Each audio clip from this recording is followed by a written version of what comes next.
Welcome to Season 2 of the Project Hope podcast. I'm your host, Jennifer. As many of you know, I am a cult survivor myself. For anyone interested, you can hear the story of how I got in and how I got out in Season 1, Episodes 1 and 2. The beginning of this year, 2023, actually marks my 11 years of being out, and I am so super grateful for the ways my life has unfolded since. I now work with survivors of coercive control, and I'm going to take a moment here to define this term, as one of my heart's desires is to help society at large better understand coercive control in cases that are not just culty, but across the globe. I view coercive control as a social issue. It's at the heart of cases where women and girls are murdered. We find coercive control in one-to-one relationships that are intimate, in gangs, sex trafficking, and cults of all types. I have a master's in the psychology of coercive control, and I'm just beginning a new element of my career as an expert witness for legal cases that involve coercive control. As a certified clinical trauma professional, I work with survivors. I'm especially excited to be offering a group survivor program for cult and religious abuse recovery. So this is not a support group, but rather a healing program. It's based on my certification in the incredible work of Dr. Jilly Jenkinson, who gathered decades of research on survivors to create a body of work that I would consider to be the most comprehensive and flexible approach I've come across in this field.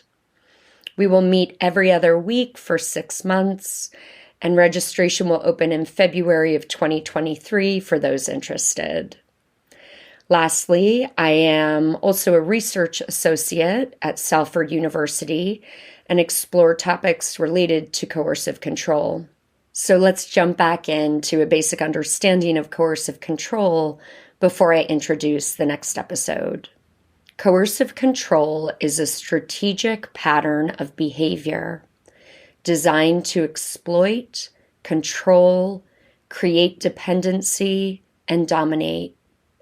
The victim's everyday existence is micromanaged, and their space for action, as well as potential as a human being, is limited and controlled by the abuser. Initially, the victim may be drawn into the relationship with love bombing and charm.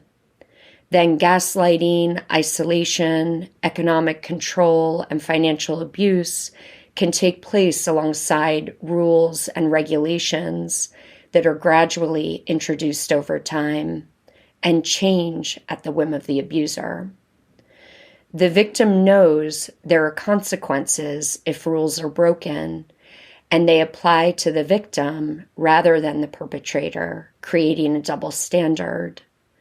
Over time, coercively controlling behavior erodes the victim's sense of self, their confidence, self-esteem, agency, and autonomy. The abuser creates an unreal world of contradiction, confusion, and fear. It may be helpful to know that 51% of victims do not even know that they are being abused, manipulated, and controlled. Coercive control correlates significantly to serious harm, and in many cases, in intimate partner violence, it precedes homicide. These can be difficult topics to grapple with, so I truly hope that this podcast helps to protect you and those you love with helpful voices and information. If you appreciate the podcast, please let us know by subscribing and comment with kindness. And always think critically, trust your intuition, and be free.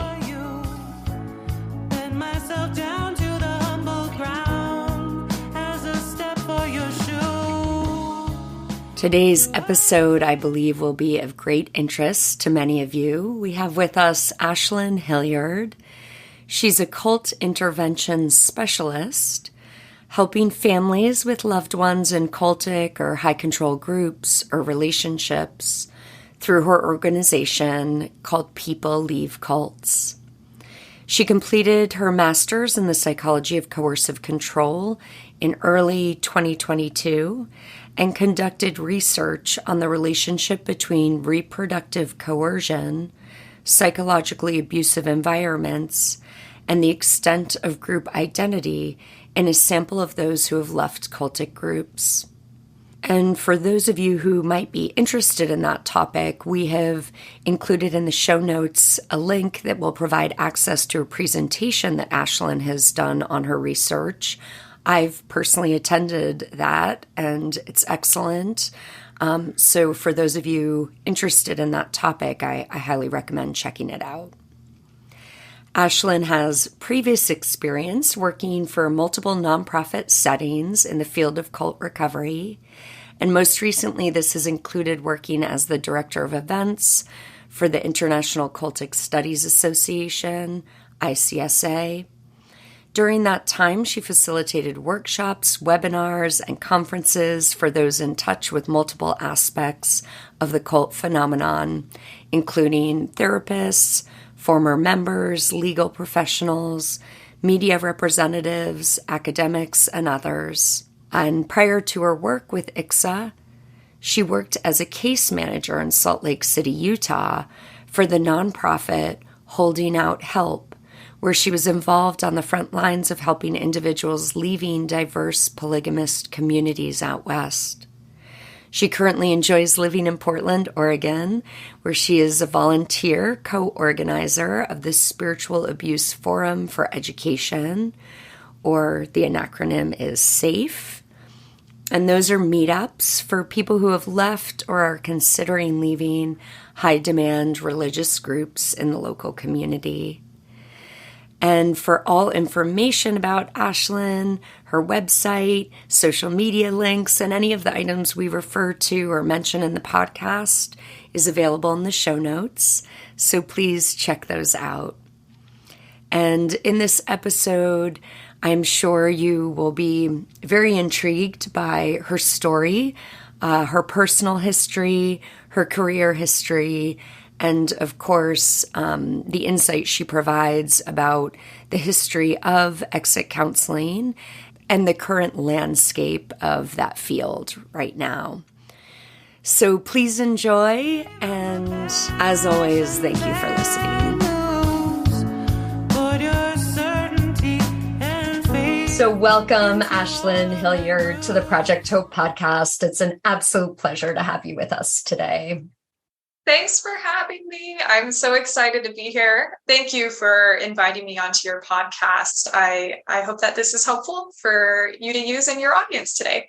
Well, I'm sure it will be. And for the audience members, it's really a treat to have Ashlen here. And in particular, in accordance with the Project Hope podcast mission for families and friends, or anybody who has a loved one in a group of high control, high demand.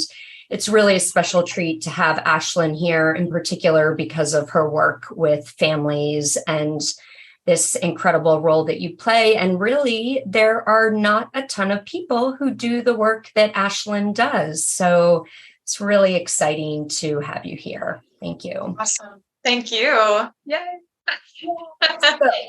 Let's begin by just, Ashlen, if you wouldn't mind giving us a little bit about, maybe kind of the structure of your family unit, and, maybe your location and anything about kind of the religious context around your home environment.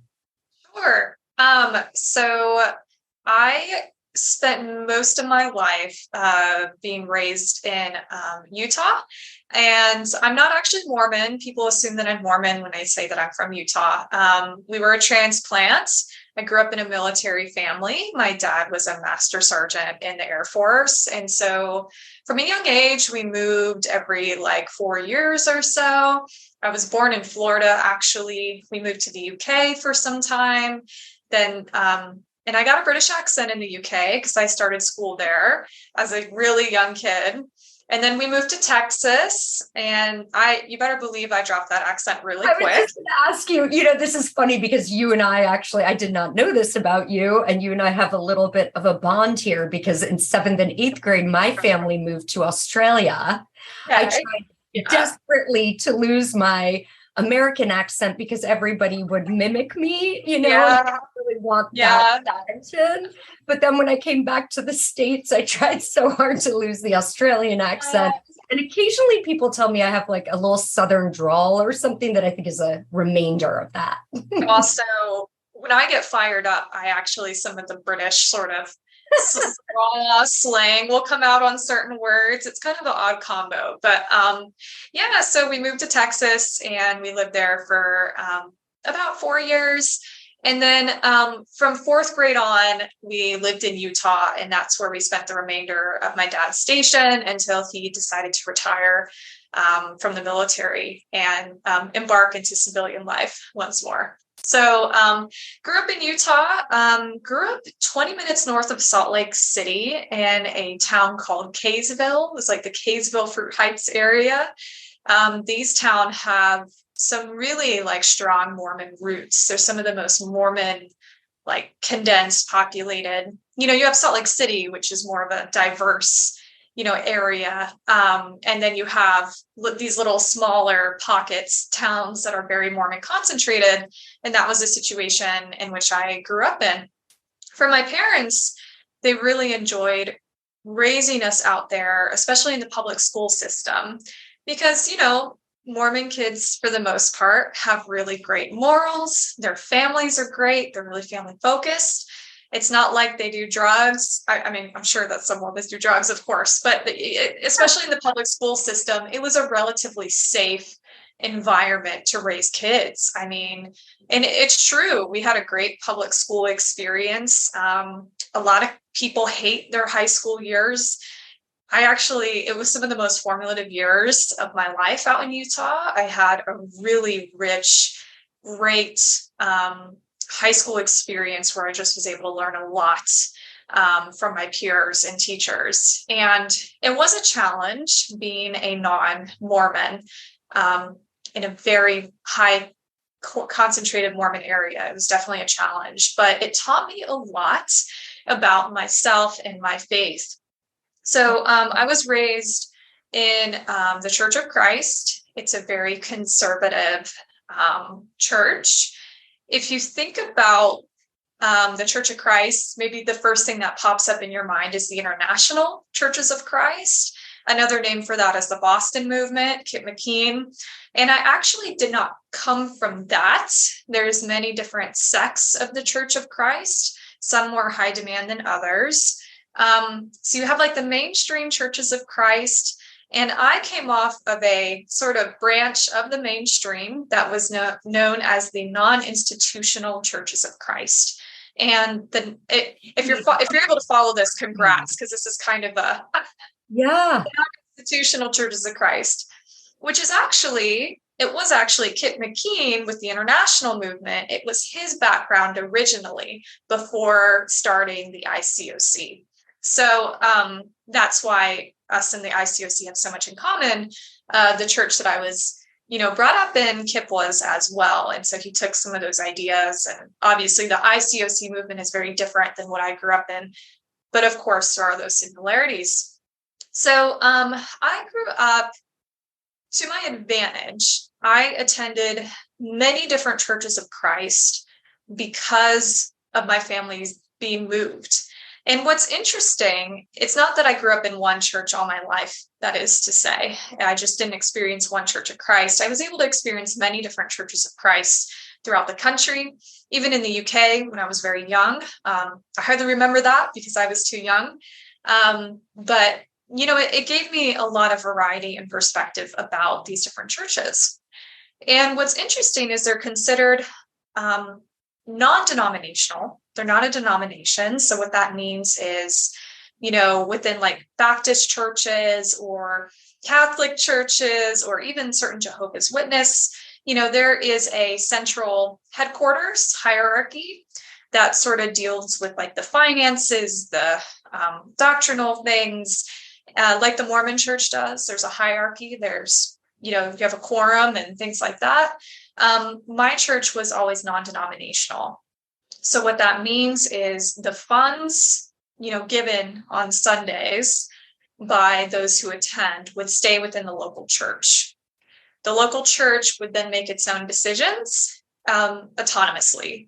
So there wasn't like check-ins with other churches, so to speak. Our, funds would stay within the church. And that's what made us non-denominational. I hope that makes sense so far. Very much. Thank you for that clarification. And it's also notable, these kind of structures. I like that you described that a bit, just to kind of create the landscape of what tends to happen within bodies of, let's just say for ease, religious organizations. Mm-hmm. If you don't have like a Christian upbringing, some of these concepts make zero sense. And so I thought I'd just take a second to like pause and explain a little bit of that. And, when you think about the modern landscape of American Christianity or Christianity in general, I'd say that, the majority of Christians in the US are, more of the evangelical Christians that we hear about. Sometimes those have roots in Baptist or sometimes even Calvinist beliefs or practices. Then you have the charismatic sort of sector, which it has a lot of roots in the Second Great Awakening, which my group does as well. But it's charismatic in nature, the way in which, they interpret scripture, the way in which they act within the congregation, speaking in tongues, things like that. And then you have what my group was, which is much more of a fundamentalist interpretation of scripture. And what that simply means is there's a lot of black and white thinking surrounding the scripture. Things can be taken very literally. And if you were to add to or take away to the interpretation set by the church, then you could be disobeying the authority of God. And so we were much more fundamentalist, which is more often associated with like fire and brimstone churches. So that was more of like the environment of the church. It doesn't mean that there wasn't loving people there. It doesn't mean, that they thought they were teaching love. They can teach love simultaneously and also offer really high control, fire and brimstone environment as well. Totally. I think you can have really high demand environments and yet still have good people who, adhere to those beliefs, who do still, provide you with, relationship and community, even though it's a high intensity belief system. So these things can certainly exist simultaneously and in sort of these nuanced ways. But, my family loves me very much. I love them very much. This belief system has been involved in my family for generations. So my mom, grew up in this faith tradition. My grandmother grew up in this faith tradition. So it has a multi-generational influence. And so me choosing to depart from that obviously caused a lot of tension and sadness and anger, and I would say just despair in general over my soul when all this was happening. When you're in a bringing up that piece, Ashlen, because I think that's all, like those are the stakes, right? Yeah. And I think maybe not everybody understands that all the time, that really in the consideration around leaving, there's also this deep knowing that there's going to be huge fragmentation, schism, and sometimes complete disconnection or ostracization from the family. And so it's fascinating to me and also a testament to really love. I mean, what else can you say? It's a testament to love that exists in your family. I think that everybody is kind of where they're at, which is just, yeah. So And I'm very fortunate because I know with other people's stories, I'm very cognizant to the fact that relationships have been totally severed because of them departing. And so I want to be really cognizant of that and empathetic of that and know that it's not easy. Years ago when I first stopped attending and I made clear my intentions, I certainly didn't handle things very well. I was very angry. I had no knowledge of how to communicate with loved ones regarding this stuff. And I definitely became the black sheep really quickly. And it just really hurt my parents, especially that I was departing from a belief system that they did everything in their power to raise me and to keep me in the church. And it was heartbreaking. I mean, it was just truly devastating. And when you think of the context of generational involvement, sort of breaking free from these very systemic family value structures was especially difficult. Fast forward, it's been years later. I'm not quite sure where you're going to go, but do you mind sharing a little bit? I'd love to hear about your transition kind of into college time and some of that. Oh, yeah. So what I'm trying to think where to start with that. So when it comes to the group, you think of like the Mormons or the Jehovah's Witnesses, and they are actively knocking on doors, doing the evangelism thing. My church group was not like that. And, they definitely spoke about evangelism, but I didn't see like a ton of that in practice. And that did irk me when I was fully, committed. That was one of my beefs. I know. I was so gung-ho. And within the church, there is this college in Florida that kids can go to from all over the country. We even had some international students where they can be studying in college, amongst others, in the Church of Christ. It was a very small college. I'm talking like a couple hundred students. This college has a very rich history. The men who teach the Bible classes and who provide the leadership to this college, many of them were influential in the break-off movement of this particular sect from the mainstream when the institutional debates versus non-institutional debates were happening, that has made the Church of Christ what it is today. So I was learning quite literally at the feet of these very influential men within the church. I mean, they're known nationally, internationally. It was quite the opportunity. It was a Christian college, so we had really intense, rules. I had a very established curfew, being a female to be back on campus, very segregated male-female dorm things. We all had to live on campus unless there was extenuating circumstances. I could not wear shorts to class. Yeah. In Florida, I couldn't wear shorts to class. I had to wear jeans, pants, long skirt or dress was fine. We could wear shorts if we were doing athletic activities, but it was a very strict, length level. So the modesty cultural element was there. If students were to get married, we had to alert like one of the dean of students. We're not supposed to have PDA on campus. Couldn't go mixed bathing is what it was called. It was just mixed swimming. We couldn't go like swim. We weren't supposed to go swimming. I wasn't supposed to go swimming with a guy in the ocean. Even if we're there with a group of friends, we're just, we're not supposed to wear bikinis, not supposed to wear, just very intense. I'm just trying to like paint the picture for this college. And Ashlen, at the time, I seem to recall really when you actually entered in, you were really fully committed, correct? And sort of thinking you would continue. And was there that as you were entering into college? My perspective was really different. I'm glad you brought this up. My perspective and experiences were really different than the majority of the students there. the majority of the students there grew up either in a large, sort of healthily diverse Church of Christ congregation with young people their age and mentors, and maybe in the South predominantly, or in different parts of the U.S.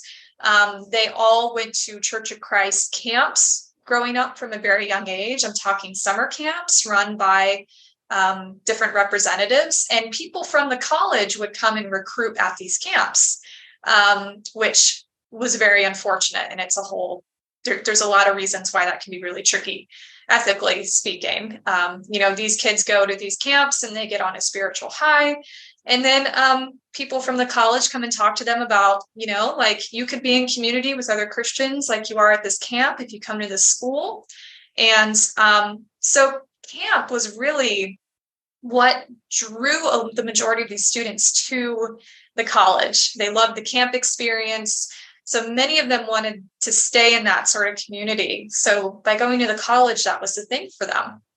With me, my parents, bless them, really tried to get me to attend a camp. The closest one for us would have been in Colorado or Oregon at the time. And I was an anxious kid. I was a busy kid. I was a drummer in high school. I had stuff to do. I had stuff going on. I was like, I am not going to, this just doesn't sound fun to me to go be with a bunch of strangers. So I never went to camp. So I arrived at this college, my grandmother used to work there. My mom attended, my grandmother attended. So there's this really rich history within our family of attending this college. So there was sort of that expectation that I would always probably attend.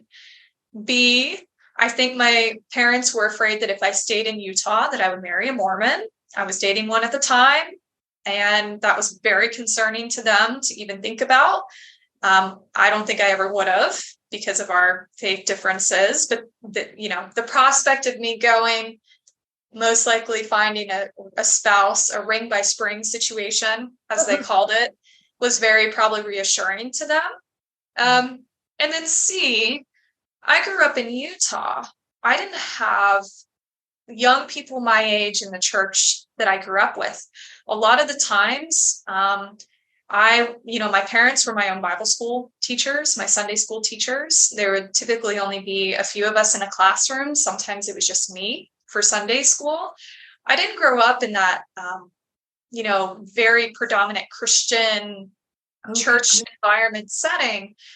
So when the idea of this college came up, I was really drawn to the idea of, like Christian community, Christian college. I haven't had that being in Utah. I've had to really be in the minority there.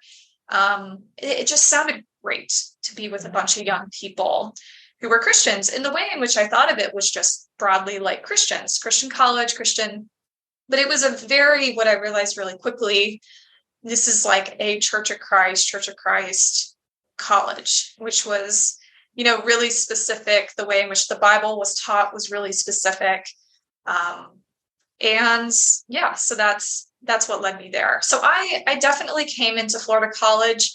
It was weird to other students that I had never been to a camp. It was kind of like, that's different. You've never been to a camp.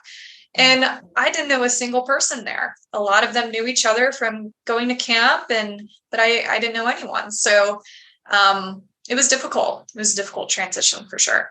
Yeah. So upon arrival, there was like a little bit of an outsider feeling. Totally. I was 17 too. I was 17 when I arrived. My family, being in Utah, I was across the country from my family. And that was really difficult. It was a difficult time. So, yeah.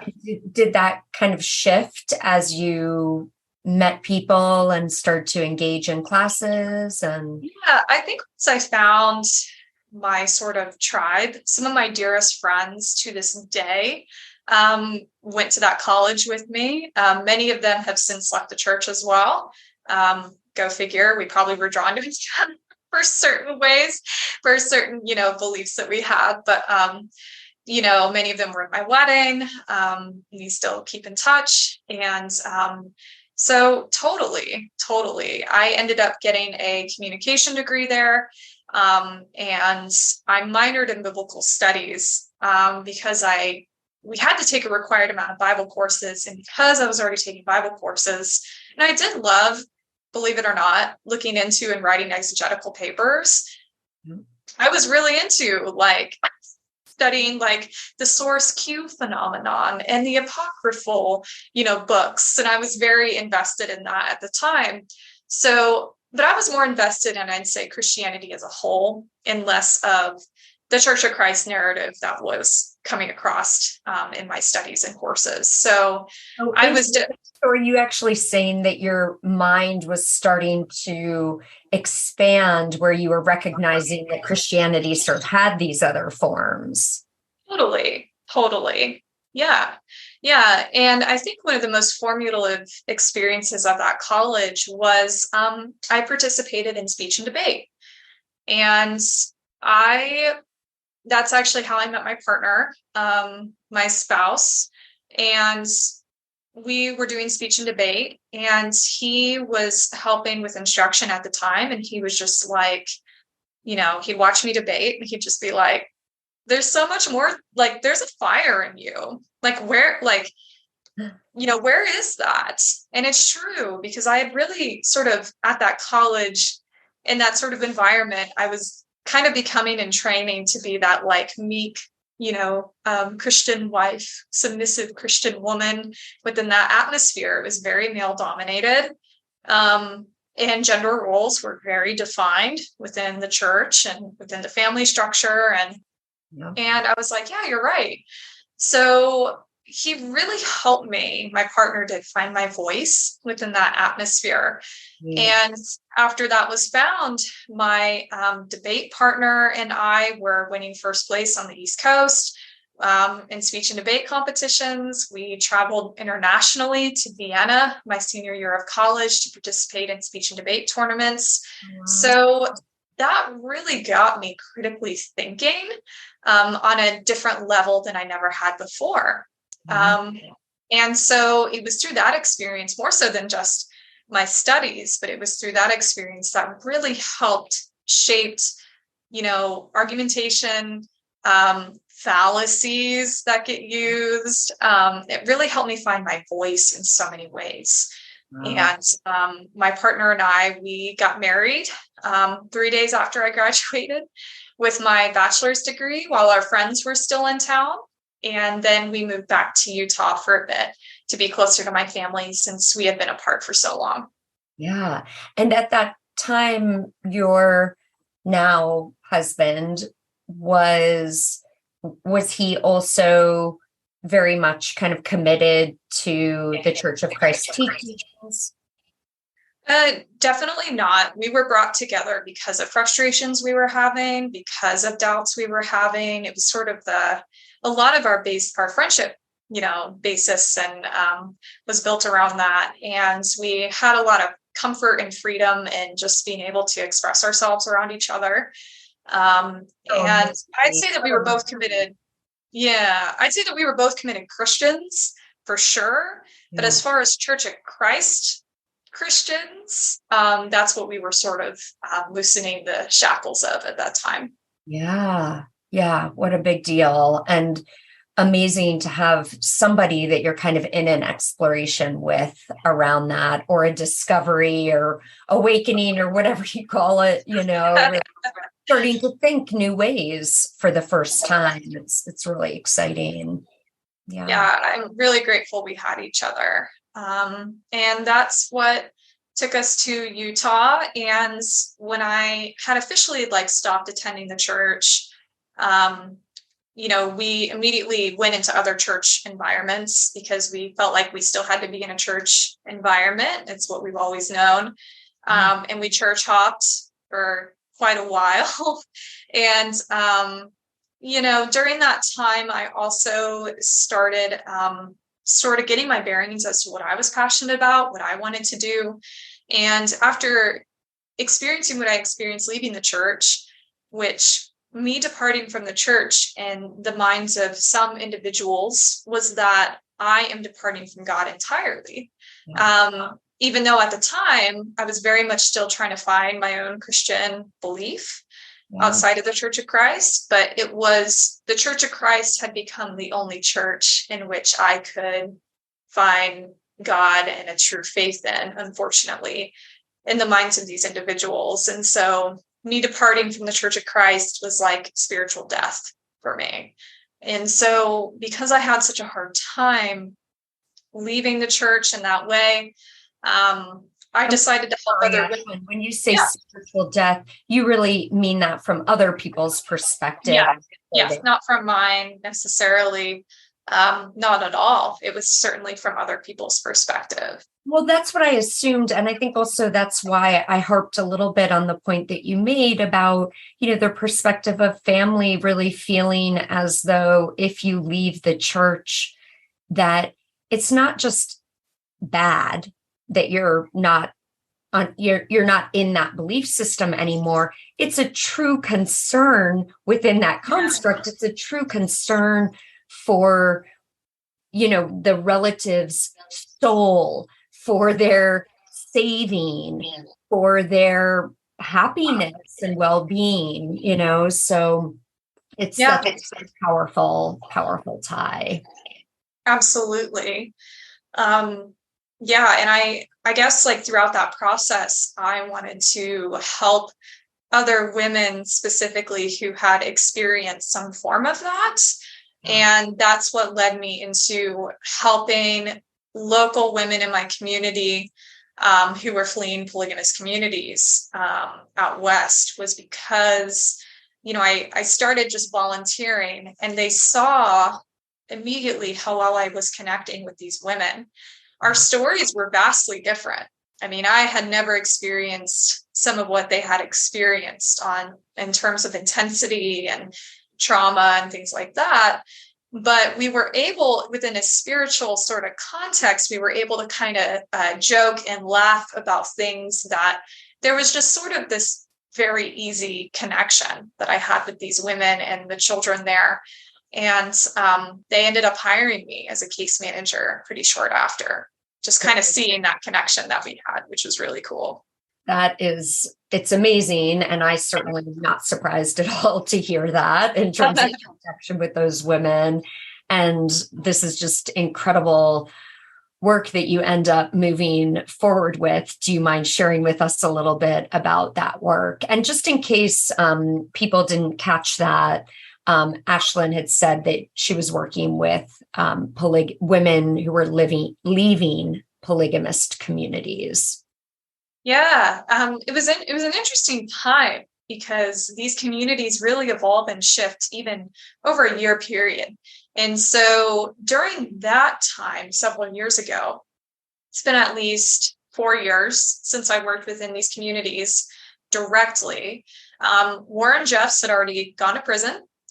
He was the prophet leader of the FLDS community down in Short Creek, Colorado City. And he had gone to jail. And so the FLDS community there was sort of reconciling with a lot of that. There was a lot of issues in that different men were trying to come to power. There was more and more break-off sects of the FLDS because of this sort of, in a lot of ways, Warren Jeffs was still trying to run the cult from prison. He still had visitors. Many within the community, even though he was in jail for raping a young girl, many within the community felt that he was just too holy to be in their presence. So that's why he was in prison. So there was this extreme cognitive dissonance. Some people within the community truly, it was a whole spectrum of what people thought of the situation. That's amazing. So, I actually didn't realize that you were doing that work really within that that time frame that is so kind of sensitive of the whole community really reorganizing around his incarceration and figuring things out. So are you able to speak at all to kind of what that, I'm so curious. And I know, for people listening, there's a documentary on Netflix. I think it's Netflix came out can Google his name and watch, get plenty of information. But I have been very curious because, to be honest with you, I was a little disappointed at the documentary that was released, only because I felt like I thought, I mean, it's sort of an old story, right? We had documentary information on what was happening during Warren Jeff's time in prison. But I was very curious, actually. I thought that the latest documentary that came out would focus more on what was happening as a result with the community, and really kind of hearing the voices of some of the people that were in, and of course, the survivors that have done incredible things. Full disclosure, I actually haven't seen it. I have heard positive and negative, reviews, criticisms. I know someone who's very dear. Her name is Christine Caddis. She lives and works actively with this population down in that community, Shore Creek, Colorado City. And she would be an awesome resource to speak to as to like the ongoing, conditions of the community and what's really going on. She's someone who I speak with periodically in regards to different stuff. And so, but I haven't seen the documentary. I think for me, it can bring up a lot of traumatic things that happen to me while working with that population.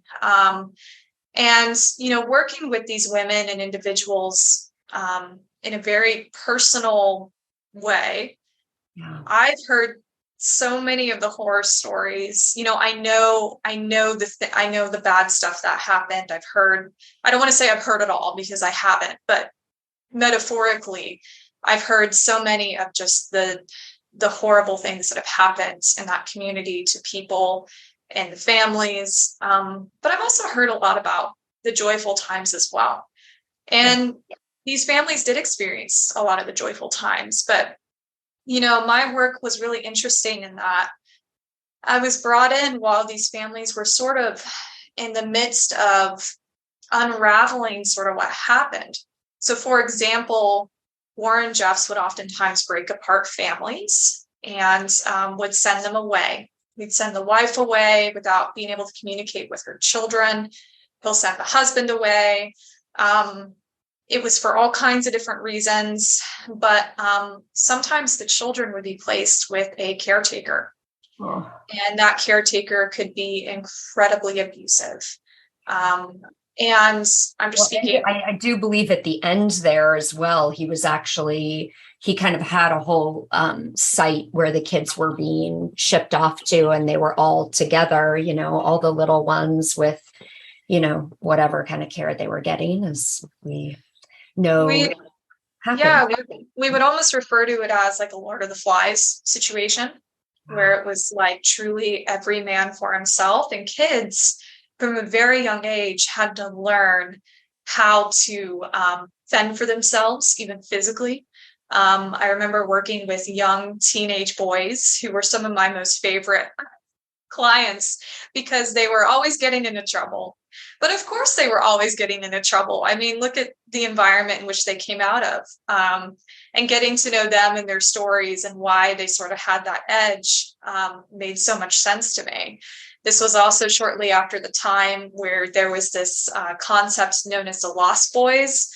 Many people have heard of that, where boys were seen as competition in the community for marriages. So sometimes they'd be driven out into the desert on a highway, thrown out of the car with nothing but their backpack, and they would have to basically fend for themselves. And so we came in contact with children like that as well. So at this nonprofit, I was helping people from everything from helping moms get their GEDs because they've never been to high school, helping the young children integrate into public school for the first time in their life, which you can only imagine how scary and intimidating that was. I'd speak with the principal or guidance counselors, help them, get school supplies. I would help people find jobs, help the moms find housing, check in on them, see how they were doing. Living in a house alone for the first time, not sharing it with like 3 other families, there was a lot of learning curves to this stuff, immense challenges that these survivors, persevered through. But I was also, speaking to the diversity of the situation. I was helping women leaving the Kingston clan. They're also known as the Order. They were some of the most intensive, vindictive, more dangerous community that we worked with. And then we were also helping women from the Utah Apostolic Brethren communities. So just helping women from a diverse array of polygamous groups that had broke off, splintered from all across the West. I hope that sort of answers your question, John. Absolutely. And just the other element there, Ashlen, that I believe existed, and you certainly don't need to go into details about this, but it's also my understanding that there were real safety concerns for a lot of the women. And so you really entered into certain situations that could potentially actually be dangerous. Mm-hmm. And so I think, that's an element where I just so appreciate that you were willing to kind of do work that itself can be traumatizing in that way. I love the work. I love the women. You're right in that some of the situations were more along the lines of what I'd categorize as human trafficking scenarios. We had very active domestic violence type cases. It wouldn't be uncommon, especially within the Kingston group, to put tracking devices under the car that the women would drive. And our first instinct would be to pull those off when we met with them and get them to a safe house pretty immediately. So I coordinate with law enforcement. And, I've been followed before. I've had people try to put tracking devices under my car. I've been driven out of neighborhoods. And so I just, it gave me so much experience, honestly, in that sort of realm. And it was like working with a gang in a lot of ways. It was that sort of, I don't know if gang stalked is the right word, but maybe it is. I don't know. Yeah. Sounds accurate, at least. Yeah. But so it was my experience through that. I sort of segue into what I do now. I was invited to speak at an International Cultic Studies Association conference back in, I think it was 2018 in Philadelphia. It was the Philadelphia annual conference. That was my first experience with ICSA ever, was speaking at this conference. And I shared, our listeners actually saw you speak there. Who did? You did? I said maybe some of our listeners. Oh, maybe. It's possible. Yeah. It was so many years ago now. It's like a blur. I hope I did a good job. If you listened, tell me.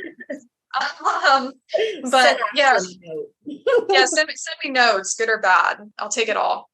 So I spoke at this conference and I got to know a few people within ICSA. And I then went back to Utah, was doing my thing. And then I heard from ICSA that a job position was opening up to be the assistant to the executive director, who was Michael Langoni at the time. It's now Jackie Johnson, who's the executive director. So I applied and I got the job, moved to Florida for 5 months to do training with Michael in person there. And so was that actually around like 2000? Yeah. Yeah, so that would have been 2019. Yeah. 2019. And, traveled internationally, helped run an ICSA conference in Manchester. Were you at that one, Jennifer? No. Yeah. No. And Ashlen and I, for the audience, we also have been colleagues for our master's program at the University of Salford in the psychology of coercive control. So I was lucky enough to have her as a colleague, and our knowing of one another began at that point. Yes, that is how we got introduced.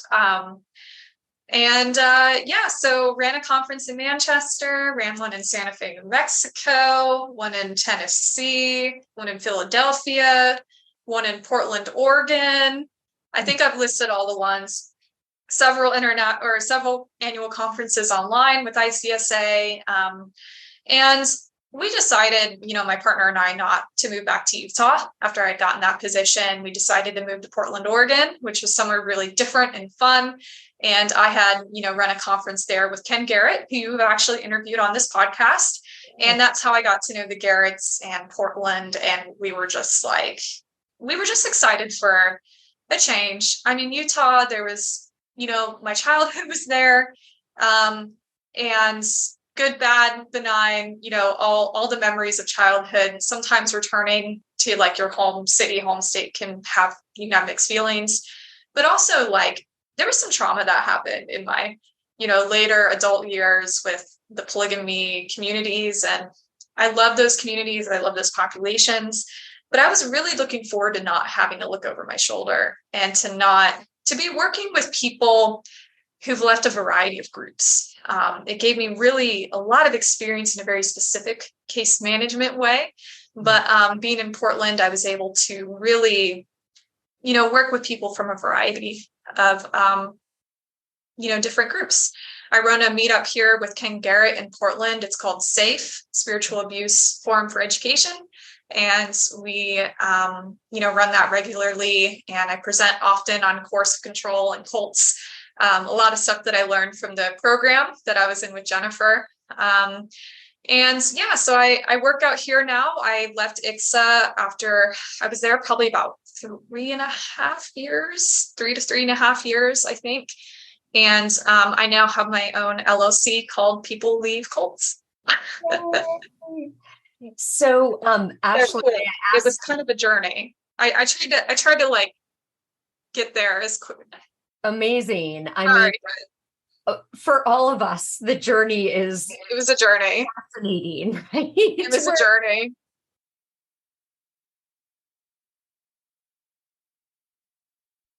Wonder, Ashlen, a lot of times people speak to, I've even heard a cult survivor, and again, this is just one person's experience, but I have heard a cult survivor when asked what their biggest recommendation was for somebody leaving a group, they said travel. And apparently they moved from, one place to another. I think perhaps they were married, so they may have had a partner in that journey. But this gentleman was just speaking to how that expanded him and shifted him out of, some of that cult trauma I think so many of us come alive in the experience of travel. But I wondered for you, was there or has there been anything in particular about kind of the move to Portland that's just felt kind of particularly healing? Yes. I grew up in a very conservative community out in Utah. And when I went to Florida, that's a very conservative community as well. Spent some time living in Texas, growing up, very conservative community. So I was just over it. And we tried church hopping for a bit, but we've been unchurched for many years now. And that's really helped us to just, growing up, it was always, we had to have a defense for what we believed at any given time, sort of an account in our faith and ourselves. And we were just so exhausted with trying to explain where we were in our faith and our journeys. And we were just wanting to live and not have to worry or think about that. And Portland has provided a really fun forum to do that. I mean, Portland is one of the most liberal cities in the US. A lot of experimental, as far as certain programs here, it's kind of like we've taken on more socialist models probably here in Portland based off of some European, things than probably anywhere else in the US. And Portland is it's as weird as it gets. It's true. It's true. It fits the absolute stereotype as it is as weird as it gets here. And I love that. I love how weird it is. We have someone in our neighborhood who walks around with a broom over his shoulder, and we call him the broom guy because I'll just be like, oh, there goes the broom guy. He's harmless. He's just in his own world, carrying the broom around. And, I'll go to another neighborhood and I'll see a man walking down the street with a crow on his shoulder, a big crow on his shoulder. He somehow tamed the street crow into just hanging out on his shoulder throughout the day. It is just the most bizarre place I've ever lived. And it's so fun because people just they don't give a shit. They just absolutely love vibing is what I call it. And I have been able to vibe out here. We have the International Naked Bike Ride out here. Yes. I may or may not have participated in the International Naked Bike Ride. For me, I may or may not have a best friend that participated in that. Honestly, for me, being raised in a very purity, hyper modest culture, that was I only mentioned Naked Bike Ride to say it was actually incredibly empowering for to do that. And it's put on by the city, so there's organization to it, there's volunteers, it's safe. It was incredibly fun. I had a great experience doing that, but it's just provided me a lot of, I guess Portland's kind of challenged me to deconstruct a lot of things in a really positive way, because it is so, I guess, liberal and different. And the people here have just been great. Neat. That is really cool to hear. Yeah. I mean, you tied it back to the purity culture stuff. And I really do think, between that or even what you were talking about of, being around others who are thinking in a vast variety of ways, it really has this potential for those of us who have been in such an enclosed structure of how to think and the right and wrong and the black and white. Really, it's so important, I think, to explore and expand in these ways, because in doing that, one needs to connect within, to go, does this resonate with me? Does it feel like me? Will the nude bike ride be empowering? And then getting to actually have that experience and feel through experience a different level of acceptance of human bodies and of one's own, and all those things that are just so important, I think, for expansion and also for tuning into oneself, getting to know oneself. And actually really nervous. I had no idea what to expect, but I went with some friends, and you can still dress to your heart's, content. You don't have to be full nude or anything. But I think my girlfriend has little glitter stars around her nipples. Huge. Yeah, there's a lot of body paint. It's probably like a biking Burning Man, maybe. I don't know. But it's true. It's not for everybody, but it's really provided me some opportunities to do some really, I guess, outrageous stuff that I never thought I'd do. And Portland's been a really fun forum for that. The people here are wonderful. I love the Garretts. Ken and I get coffee all the time. We meet and help run the SAFE meetings together. And the cult survivor community that I've met through SAFE, I try to go on coffee dates with people throughout the week, and who are a part of the meetup. They're just so cool. They're just really wonderful. We've really enjoyed connecting and helping build that local community out here. We've had a great time. It's just been a really cool gig. Well, and I know that those who are a part of it have really valued that experience. So just for listeners, we will definitely have information about the meetings. Happy to give you a link and info as well. Yay. Yeah, totally.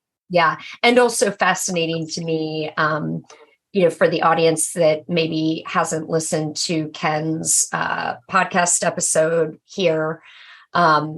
Ken is also, he leads a church congregation, but has also experienced very unhealthy, full-blown cult Christian group. So he is very aware of what makes a bad church and what makes a good church, which is why he wrote a book about it. And it's one of my most highly recommended books, actually, to pastors or ministers.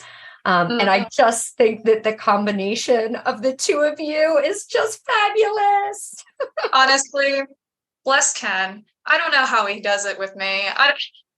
We are so radically different, but I think it's really healthy, within this safe group, this safe group. It's not a religious meetup. It's not any of that, but someone like Ken is really, having experienced such a Christian cultic dynamic in which he has, being able to really help people who leave Christian groups, who maybe want to hang on to some aspects of their faith, which is what me and my partner did for a long time, before we full-blown departed. We tried to make a lot of things work and deconstruct the really toxic aspects of the church culture and so Ken is in one of the most, he's just so qualified to help families and people work through that who want to remain Christians.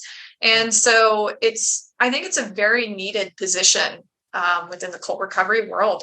And, then you have someone like me who's a little wild.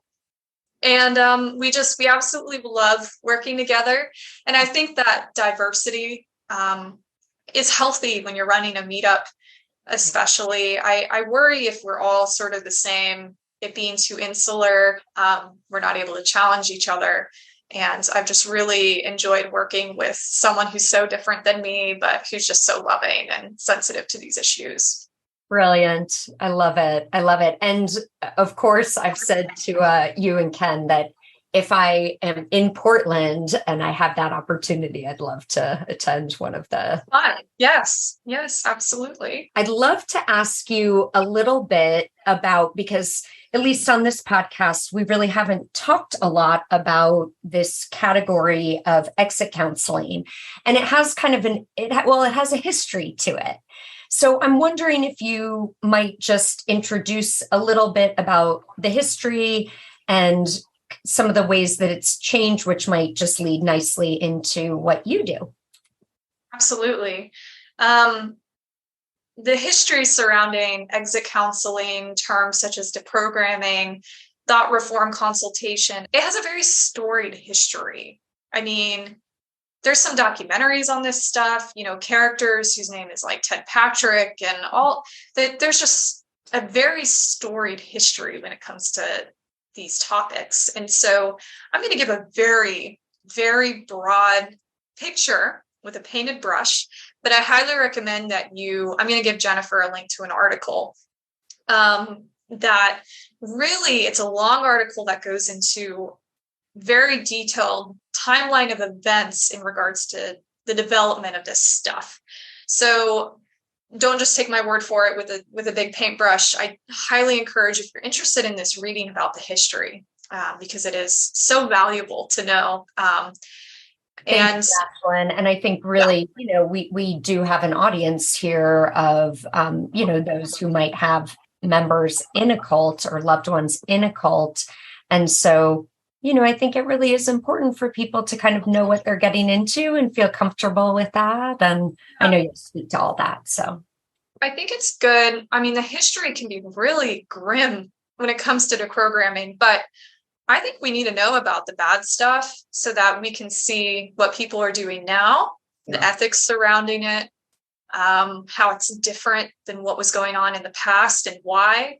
That article will really go into it, but I'll just present a big overview. So back when events such as Jonestown was happening, for example, front page publications were really highlighting, like, this has happened, loved ones have died, cult leaders have done terrible things. This stuff still goes on today, of course, but at the time, there was a lot of cult emergence activity in the 70s, 80s. This was sort of it was generating a general understanding as to what cults are, how they work. We were seeing really extreme examples. We were seeing groups like the Unification Church, the Moonies, were kind of kicking it into high gear with recruitment and indoctrination and things. And families got really panicked during this era. And those in the cult recovery field, quite frankly, were in new territory. I think a lot of people were just like, how do we respond to this? What do we do?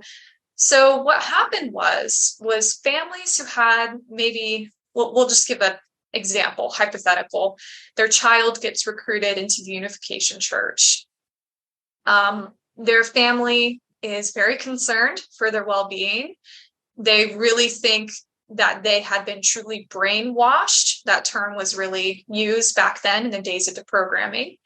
And the families thought that the only way to get them to leave the Unification Church was to get them out of that environment completely for a set period of time, help their brain reset, and then, basically show them why Unification Church is a cult, X, Y, and Z. So the issue is, of course, what we know about coercive control, indoctrination. It doesn't fit those models of what parents and certain cult experts used to think at that time. We just look at the issues very differently because the past 20 years, Linda and Rod Marshall commented on this. Within the past 20 years, we now have more data on cults, research, approaches than we ever have. So this was sort of before a lot of that. This was a very pioneering time within the field. And parents, it really is actually kind of the first time that we even had the opportunity to talk to survivors. Yeah. So really beginning stages. Yeah, in a lot of ways. And so, this field was a relatively new phenomena at the time. Parents would hire people, sometimes people who knew stuff about cults, sometimes rogue individuals would get hired to, in some extreme instances, kidnap their child from the group or forcibly snatch them out of that situation. I have heard some situations go so far as they would handcuff the individuals, put them in vans, drive them away so that they could get outside of the group, because they assumed that if they were outside of the group, then they can sort of undo that brainwashing that was happening to them. And it was extremely traumatic. From an ethical standpoint, it's just so wrong. Experts today would agree that that was just some of the darkest, probably times in our cult recovery history. It did a lot of damage to families, certainly. How is a kid supposed to ever have trust in the family again if they were kidnapped and traumatized? Some kids probably thought that they were really going to die. I say kids, this could also be young adults, older adults who were, deprogrammed. They didn't know what was going on. And many of those who participated in deprogramming actually faced jail time for what they were doing. So you then have people come onto this scene who see the horrors of deprogramming, who want to go about it in a different way, as far as working with families. You have people like Carol Giambalvo, Patrick Ryan, Joseph Kelly, people who came to the scene who saw what was going on, and they were just like, this can't be the way, right? There has to be a better solution. And they sort of went out to establish like ethical criteria for what used to be called deprogramming, which is now referred to as thought reform consultation or exit counseling. So they were sort of the first to set out a generalized code of ethics surrounding this stuff to ensure that some of the abuses of power just never happened again. I know Joe has experienced, we've talked, he's been called in post-deprogramming to visit with families who, were totally severed because of what had happened during deprogrammings. And I remember him and Pat have probably seen firsthand the harms that deprogramming can do to families. Yeah. A lot of deprogrammings weren't successful. There were some deprogrammings that were successful. However, how long somebody chose to remain out of the group and their trust in their family, I don't think we'll ever really know. I've talked with someone recently whose family was affected by some of the Ted Patrick days, some of the really dark side of deprogramming. And it's had a generational impact on their family, which I can only imagine. So this stuff definitely happens.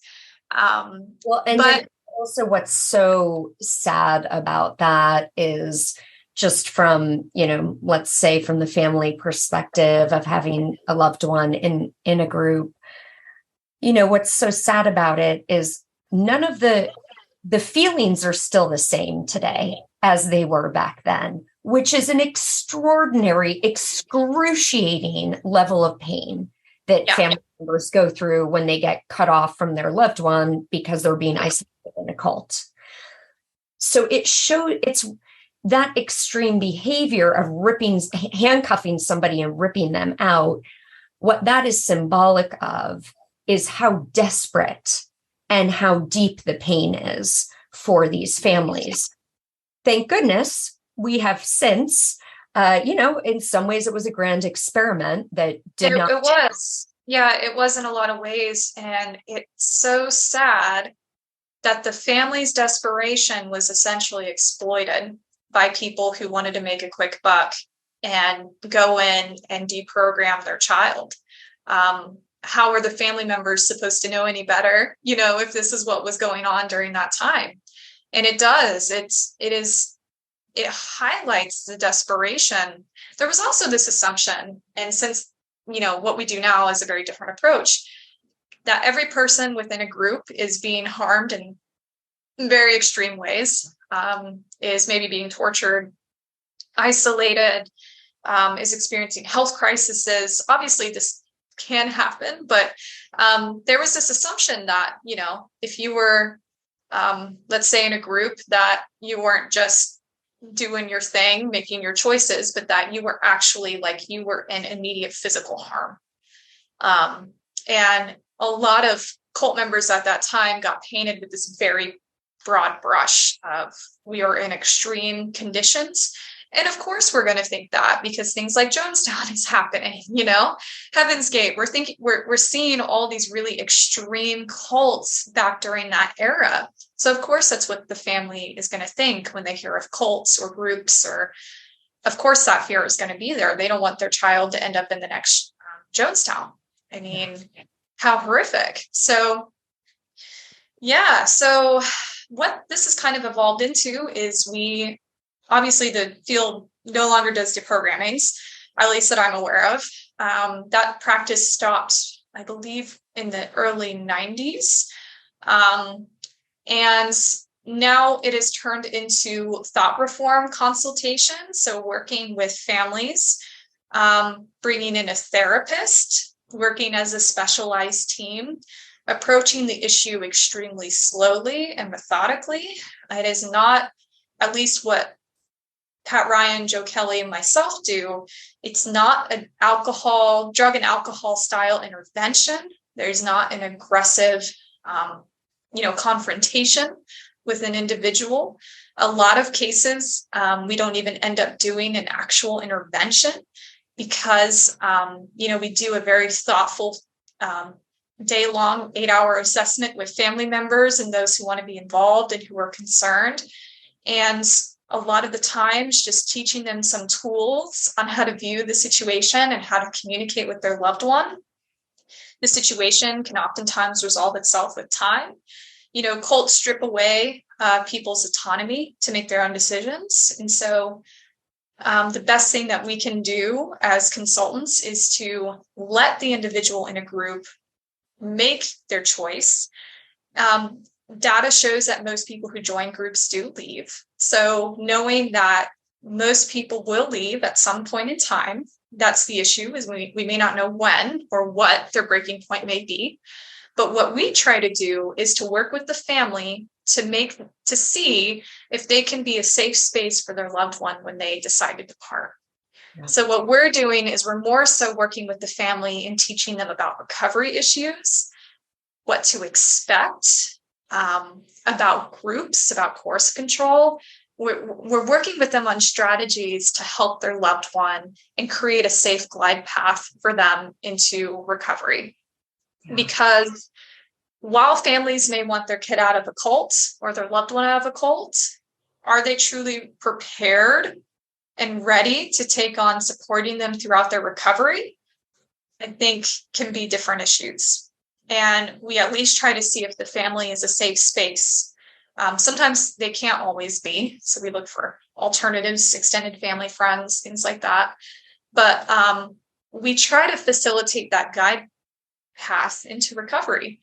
And oftentimes people choose to leave groups on their own, and the family's in a better position to help their loved one when they decide to leave. So that's the model. It's much more, it's non-coercive, first of all. We're not confronting someone and telling them why they should leave a group. It's based on ethics that have been developed by professionals in the field, based off of, different ethical boards and things with other healthcare settings. And we're working collaboratively with a family, with a trained mental health professional, depending on the case. So if it's this very specific case, we sort of build and tailor our team around that. Sometimes we pick different mental health professionals based upon the case, the situation, to work with the family. And we're just there to support them as their loved one is involved in a group.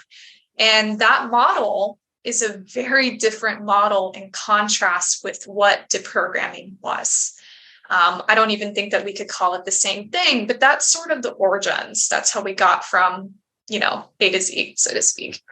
Yeah, thank you, Ashlen. It's so helpful to hear that and to kind of hear about some of those changes that have happened. And in terms of the way you work, I'm wondering if there's anything else that you'd like to share about the way that you work. I feel like you really described, I love, one of the things I most love about, your team is this, it feels very in service to the survivor, to me, that you're kind of tailoring, and to the families, that you're sort of tailoring the team, the professional team, around the needs of those who are seeking help.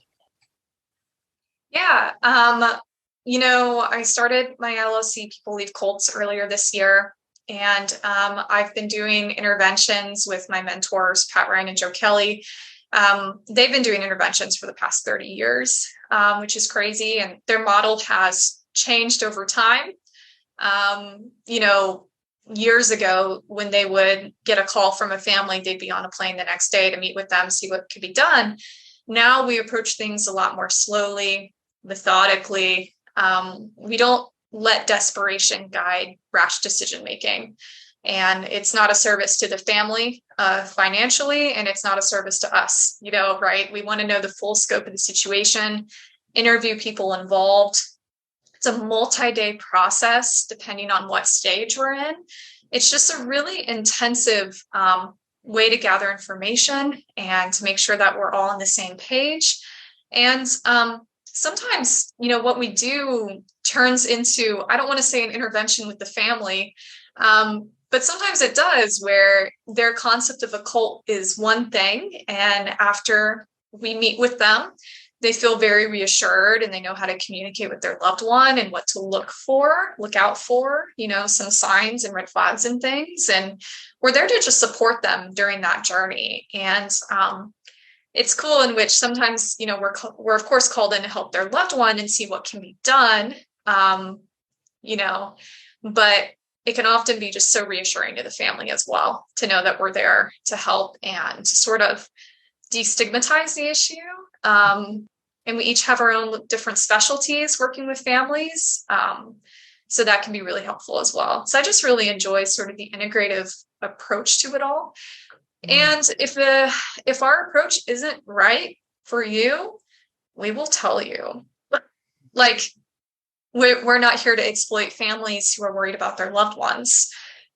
If a full-blown assessment may not be the path that makes the most sense right now, maybe it's just some family counseling, we start more conservatively, we will absolutely help you figure that out, and figure out what is needed at this time. It sounds like you guys are really tailoring it to each family and situation. Absolutely. Sometimes people just have no idea what they need. And don't be afraid to reach out if that's the case, because we will be very honest and let you know, like, hey, we don't think a full-blown assessment may be needed at this time. Here are some resources in the meantime. Keep us posted as things develop. And here's like a mental health recommendation in the meantime. So we certainly are here to sort of meet the families where they are and, in terms of what they need. Yeah. And Ashlen, I know I have seen those ethics, that statement. Is that something? I'll send it to you. I'll send it to you. I'll send you the code of ethics. What'd you say? Is it on your website? Yes. Yeah. We can send them to your website to take a look at that. I'll put it in. Yes. On my website, I have the code of ethics. I also have the link to the storied history of deprogramming, what I briefly touched on today. So, great. Yeah. Excellent. Yeah. Well, thank you for that. Well, I so appreciate your work, your voice, your incredible journey, and where you landed. And so, Ashlen, I guess, is there anything that I've left out that you might want to share? Any kind of final words for family members? I don't think so. If you have no idea where to start with this stuff, don't hesitate to reach out. We can schedule a conversation, a time to talk and see what can be done to help. I really just want to make this issue more approachable to people, who have just no idea where to start or what's needed. We're very happy and here to help support you and where you and your family are. And just thank you, Jen. I mean, I've really appreciated being invited on to do this podcast with you. It was so good to see you when you were in Portland. And I hope that this is helpful for your listeners. I really do. Thank you. I feel like this is such a special episode, really, for the audience, because it's so important to know that these services are available. And I'm glad. And like I said, not many people are doing this kind of work. And obviously, I will say that I was picky in who I choose to be on this podcast. And I really, I care that I'm also recommending good resources, and I really trust and appreciate you so much, Ashlen. Thanks, Jen. You're the best. We so hope that you enjoyed this episode, and please stay tuned for part of Leaving the Cult, the season 2 song written by Jaya Suri. And for all things related to Jaya, her music, ways that you can support her, check out the show notes.